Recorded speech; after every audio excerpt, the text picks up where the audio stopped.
Let's talk about recruitment and hiring, because I think this is an area where it's changing quite a bit. The first one that I'll talk about in a little bit is pre-onboarding or pre-boarding experiences. And so we can do things like have SharePoint sites and extranet environments for people who are just interviewing with your organization, not just those who are employed. But before I deal with that, I wanted to talk about how AI is changing this a little bit. So if you've created a recent job posting, you've probably seen something like this on LinkedIn, where what it's doing is it's allowing you to generate those job posting descriptions much faster and more easily. Now, I'm not saying that you should use this. Of course, like everything, you should be tweaking it and refining it. But this does mean that it becomes easier to potentially help people create job descriptions. So sometimes what I've actually seen smaller teams do is they'll use these tools, go back to that leader of a department or whoever it is, and say, hey, you've given me your job description. I generated a generic one. I noticed that there's these skills missing from yours, or I noticed that there's these responsibilities or these keywords missing from yours. Are these relevant to you? And so even though you may not be a domain expert, all of a sudden HR can be more supportive in improving the quality of the candidate pool, as well as alignment on interviews and everything else, because you've been able to refine a job description. And you don't have to do it at this level using a tool like LinkedIn. You could just have tools like ChatGPT, because it's quite safe to do this. You could say, hey, I want to create interview questions for XYZ. Or my favorite one on the right here, I know it's quite small, is let me create a dialogue, like a fake dialogue. You are a senior resource who has these needs, et cetera, around hiring, and I am a senior hiring manager. Help me understand how I should talk to you, right? Or if I'm a recruiter, how do I talk to you? How do I work through this? And so it's a mock dialogue between two parties about pros and cons and considerations. Somebody who basically has the wrong expectations, like it's unrealistic expectations around the potential talent pool around this thing. So if we think that that's probably true, which it almost always is, we can use these tools to guide us, to teach us how to potentially have those dialogues with that leader, who often we only have a very short amount of time, so we can kind of pre-think the dialogue that we need to have, and this might guide us to have a more constructive dialogue. Again, resetting expectations on salary, or the nature of how we do the job postings, et cetera, so we have greater success.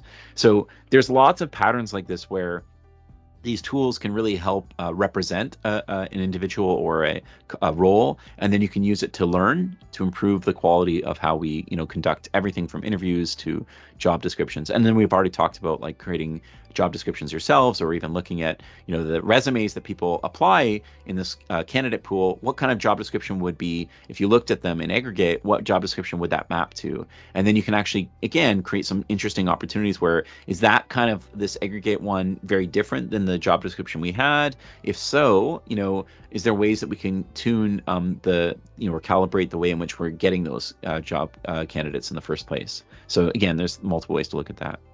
But this brings us to this either part of this dialogue. So let's say you have these interview candidates, and these aren't just like anyone who applied, right? You've selected out of, maybe like in our case, we get sometimes like 1,000, I'm not joking, like over 1,000 applicants for a role. And so we'll end up going through that and coming down to like 15 or 10 maybe people that were like, okay, now these are the ones we're going to go interview in that cycle. And then when we go to do those interviews with those 10 or 15 candidates, we'll then narrow it down further, right? As we go through and eventually make our decision criteria. But those 10 or 15 people, they're people that are influencing, right? They're people that we would have at least some interest, that we think they could be a fit, if not today, in the future in our organization. And we're already spending energy on them. So being able to give them access to a site that takes your careers content, all this other stuff online, and puts it together in a simple, easy to understand space becomes a really nice complement to our journey. And there's a few reasons why this is useful. The first one is these people are often interviewing at multiple companies. And so you want to differentiate your organization versus others. And this is a really easy visual signal of differentiation from your company and others. Even if they never take part in it, getting an email saying, hey, welcome to your pre-boarding extranet, in your interview, if you want to learn more about our company, or you have frequently asked questions that you want to explore around interviews and what we do, or your role, or whatever, you can just go to the space and then come see these pages. All of a sudden, it creates this wonderful opportunity for us to learn as well, because we can look at the usage data, like which pages are more popular in this content. Again, this is at the interview candidate pool, so it's a different type of data than what we get on, say, our website. Our website is all these different candidate profiles as they go through and they navigate to different pages. Here, what we're getting is a sense of those who are interviewing, and we can even understand, remember, they're named users, so we can even understand what role they were applying for and understand their journeys there, which is incredibly useful data to improve the way in which we not just improve this experience, but the entire pre-journey to hiring.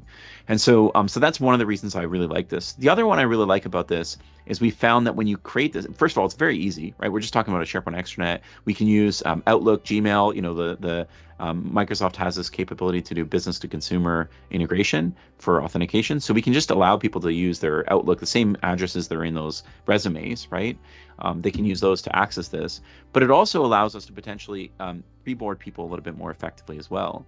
So one of the things that we often do is we'll say, like, here's what we, here's the stuff we do. And because it's not necessarily more sensitive than what we have on our website, but we don't have to worry about SEO. So we can be more comprehensive and more exploratory, et cetera. We can share more, right, with these parties, because again, on our website, we have to both think about the journey, the amount of time they spend on the page, how quickly they get to the content. Here, there's already an intent, right? This person's interested in your company or this department or this division or whatever. So there's a natural aptitude to invest more time learning these things.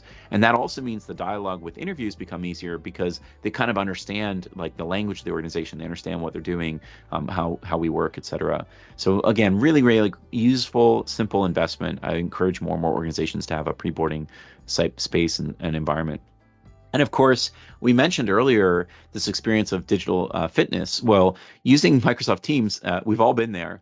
When you're interviewing with somebody and they don't know how to use Microsoft Teams or whatever tools you're using in this process, that's a problem. And we really need to make sure managers that are hiring, as well as support staff, that they understand how to use these digital tools, because if they get that signal right away, that might give you less confidence in the organization overall. Again, digital skills matter.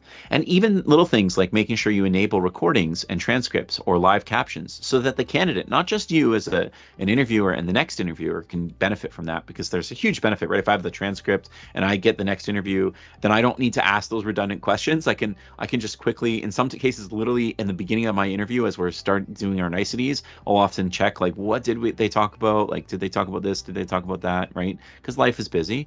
That greatly improves the interview experience, because that candidate's not getting the same kind of questions, that repeating the same thing, with this stakeholder and that stakeholder, et cetera. And then live captionings, because so many things may not be noisy on your side as the person doing the interview, like being managing the interview, but on the other side, often they're traveling, they're working, they've been on 10 interviews. So being able to, as you speak, being able to see your subtitles of what you're saying actually becomes really helpful. Not to mention, there's often a slight language barrier for a lot of people, depending on whether English is their primary language, et cetera. So again, I really encourage things like live captioning beyond intelligent recordings. All things that you can do, almost no effort, and you standardize and just encourage, and then all of a sudden your interview process becomes better. And of course, that example of the pre-onboarding site is safe and responsible and can be done in an effective way. So this is a quick summary of some of those things that I mentioned, but there's quite a bit more that we can do in the recruit and hire space.